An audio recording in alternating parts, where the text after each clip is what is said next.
Hey guys, James from James Workshop here, and today we're doing Sunday preview. As you know, we don't do this every week. We only do it when there is actually some cool stuff to cover. And there's quite a bit of stuff.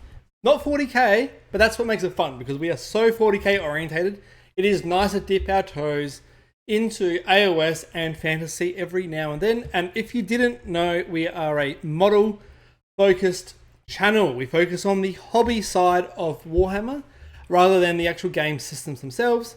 So we really only care about the models. So if this isn't the right channel for you, well, I apologize. But if you are interested in opinions and whatnot on models, well, this is the right place for you. So Warhammer Underworlds is releasing Spitewood, and they're releasing 2 new warbands. I don't even know how it's called a warband, considering you get 3 models in one of them. Regardless, we get the Wood Elves and we get some Chaos Dwarves.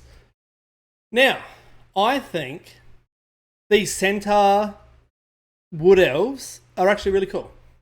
Obviously, it looks like they're using more like a deer instead of a horse, which I appreciate.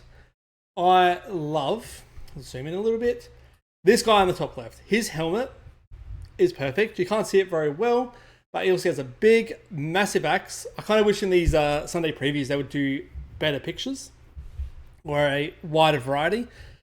Regardless, very nice. I like his antlers as well. They're not over the top. Saying that, we've got this main guy here, or at least the guy at the front. He's got a spear. He's got what I think might be a cool helmet. He's looking too far down, and this is why we need more photos. My only problem is I don't like the antlers, and it's probably just me. I think there's too much going on, but I would need to see this helmet completely from a different angle to really give a good opinion. Regardless, very nice. Very nice.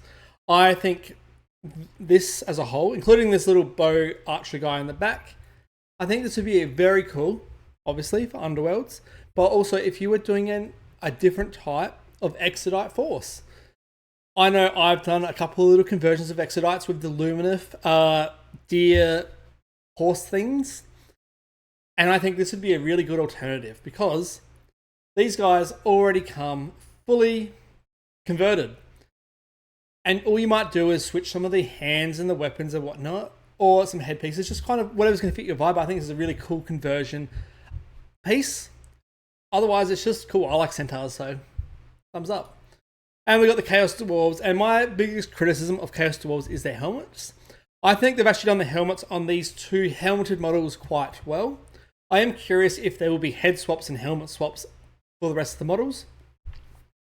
But I think the reason I feel the helmets work better on these 2 models is because this first front guy, he's a bit larger, very thick, heavy armor. I like how he has these big shoulder pads that spike up as well, so it kind of goes into that helmet space. And because he's holding his waist and just has this bit more of a thicker, more domineering feel on that base there, it kind of hides the height of the helmets. And I kind of get the same feeling with some Custodes models. I'm not a big fan of the Custodes helmets by themselves, but when the model as a whole comes together, it works like this guy does. And you got this other guy with the other helmet. I really like his face, how he's got this broken tooth, a bit of character going on there. Once again, we need better photos. You can barely see anything on here. As you can see, yep, got a broken tooth there. And the reason I think this helmet on this guy isn't too big as well is because he's got his hand lifted above him, and he also has the big mace. He's got a double mace, so it just works nicely. You got this nice flamer guy in the background. He has absolutely crispened up his face, and he's wearing no protection. And it looks like his left arm here is also completely burnt, which is consistent. Very nice. And then we've got this cool spear banner guy at the back. More simple, but it's still nice. We appreciate it. And I'm a grot fan. I like grots. Nice little assassin grot here. Cool. Moving on, so that's the big new release, I guess, for the week.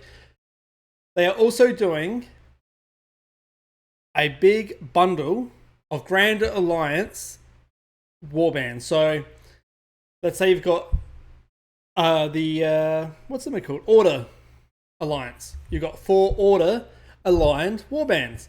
Same with Chaos, same with the Undead, and same with the Destruction. So basically the Orcs and Grots and all the extra stuff.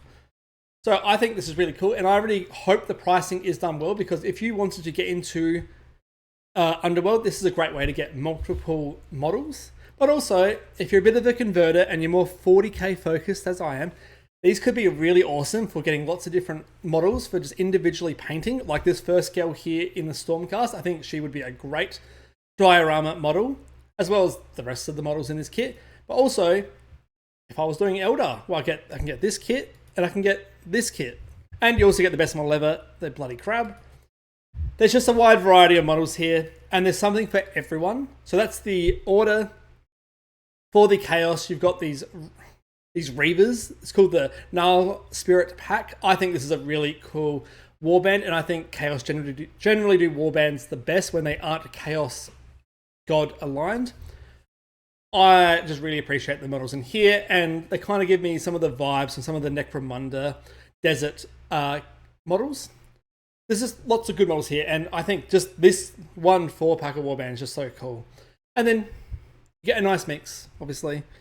You then also get the Skaven. You get some of the Stylonef. I can't say the bloody Chaos God's name. I need to see it to be able to pronounce it. I can't say it. You know what I mean. And then some Death Guard. And I think this Death Guard box is awesome. I like this gladiator looking guy so much. I'm biased. I'm a big Death Guard.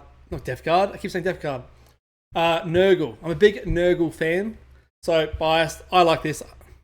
So Chaos, nice wide range though. You've got some kind of tribal warriors, some rats, some demons, and some warriors. Then you've got the Undead box. I think the Undead box might be more up my alley than most.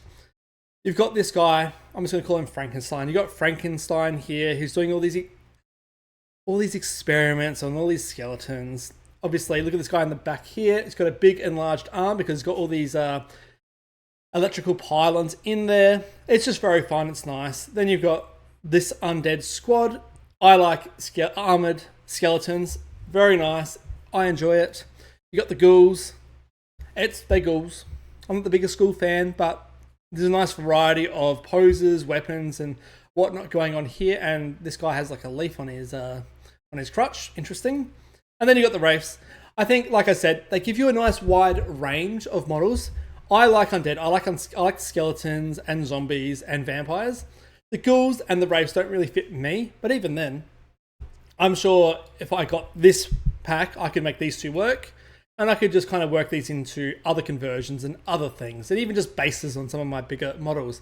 And then the Gitz and Goliath, you've obviously got this ogre themed warband, 3 grots, or 4 technically, with this guy being a double up. I'm a big grot enjoyer. Great.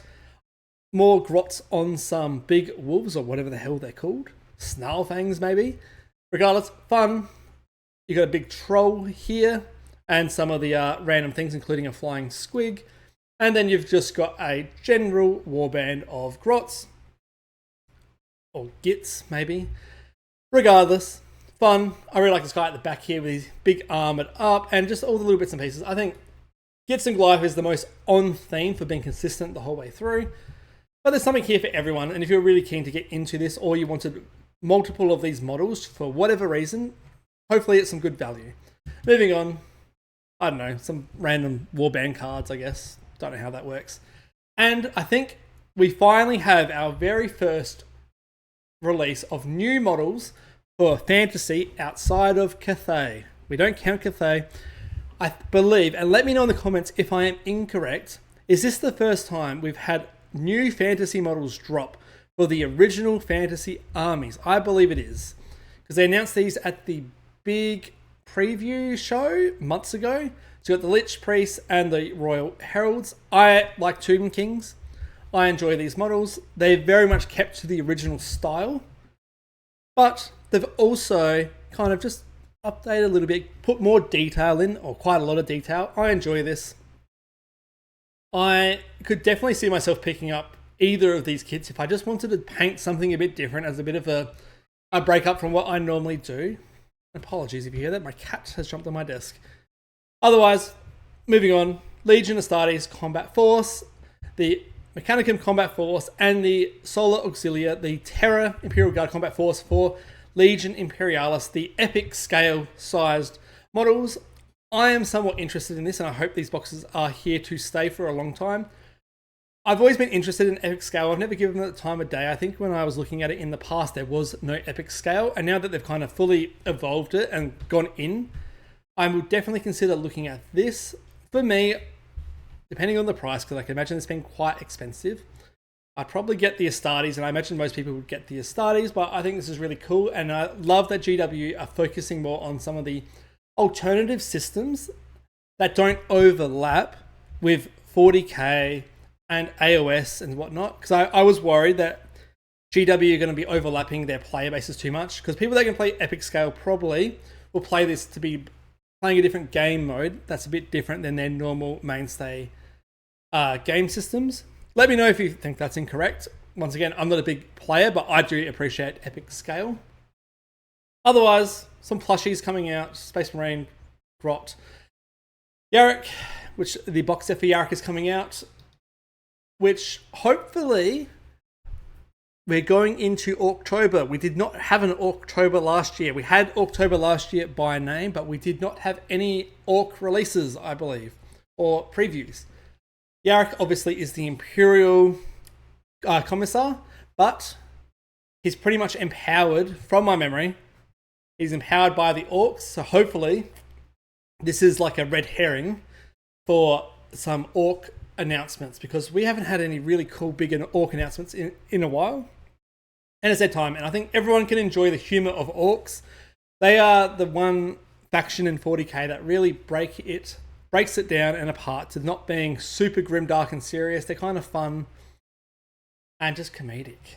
And we need that sometimes in 40k. Otherwise, lots of ebooks. Let me know what you guys like out of all the warbands. Which one do you think is the best? Is it the Destruction? Is it the Undead? Is it the Chaos? Or is it the Order Alliance? Otherwise, like, subscribe, and I'll see you guys next time.